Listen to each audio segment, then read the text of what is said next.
Monty Hall, the original host and co-creator of Let's Make a Deal, the long-running game show that debuted in 1963, making kooky audience costumes and carnival-style bartering an institution on daytime television, has died, according to the Associated Press. He was 96. One of the most popular TV game shows of the 1960s and early 1970s, Let's Make a Deal featured Hall as a fast-talking auctioneer trader who randomly pulled people from the audience to trade for prizes that could be valuable, or relatively worthless zonks, gag gifts such as a barnyard animal or a giant jar of peanut butter. People had gotten excited on game shows before, but never to the extent that they did on Deal, according to the 2006 book Rules of the Game, which featured Hall on the cover. Let's Make a Deal originally aired for 13 years, first on NBC and then ABC, and it has been revived in various daytime and primetime incarnations since. Over more than 2 decades, Hall hosted about 4,500 episodes and became wealthy co-producing it. When CBS revived the show in 2009, actor-comedian Wayne Brady stepped in as master of ceremonies. Hall served as a consultant and made the rare guest appearance.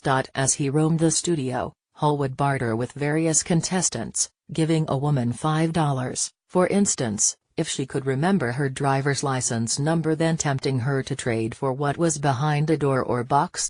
When the show premiered, contestants wore business attire for about a month until a woman got Hall's attention with a sign that said, "Roses are red/violets are blue/I came here/ to deal with you."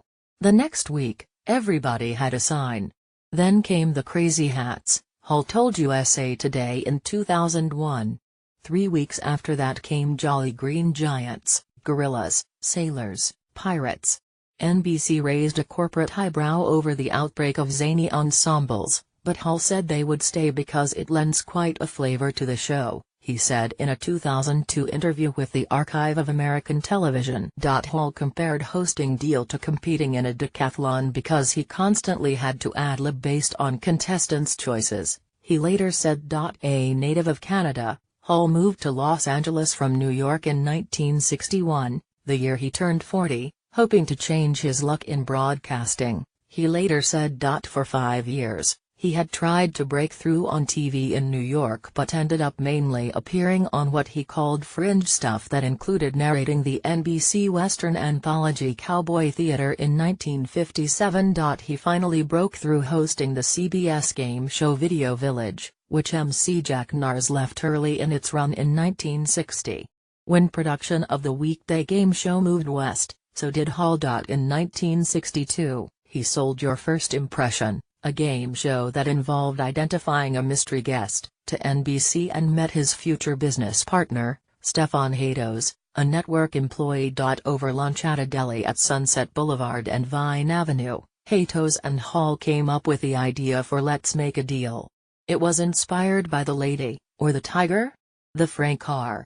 Stockton short story about a person choosing between 2 curtain-draped tents, and The Auctioneer, a radio show that Hall had hosted in Toronto. During the tryout phase, we would call people who had clubs and offer to provide entertainment, Hall told the Toronto Star in 2009. Once we did the show at 8 a.m. for 16 women who belonged to the Latter-day Saints Knitting Society in the Valley. The show's signature closing gave 2 contestants a choice between prizes hidden behind door number 1, 2 or 3. It spawned a controversy in the 1990s that became known as the Monty Hall problem. Why is it better for a contestant to switch choices after the contents of a door that was not picked are revealed? Books were written about the probability puzzle that continues to perplex world-class mathematicians, according to the Guide to United States Popular Culture.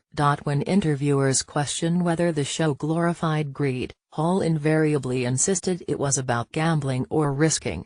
It was just people coming with nothing, and going home with something, whether a dining room set or a goat, Hall told the Jerusalem Post in 1993. It had great entertainment value, that's all. The show's 50th anniversary was marked at the 2013 Daytime Entertainment Awards, which gave a spry 91-year-old Hall a Lifetime Achievement Award. Hall raised almost $1 billion for charity, according to a biography by his alma mater, the University of Manitoba. A sickly child, he spent months bedridden and upon recovering knew he wanted to help others, he later said.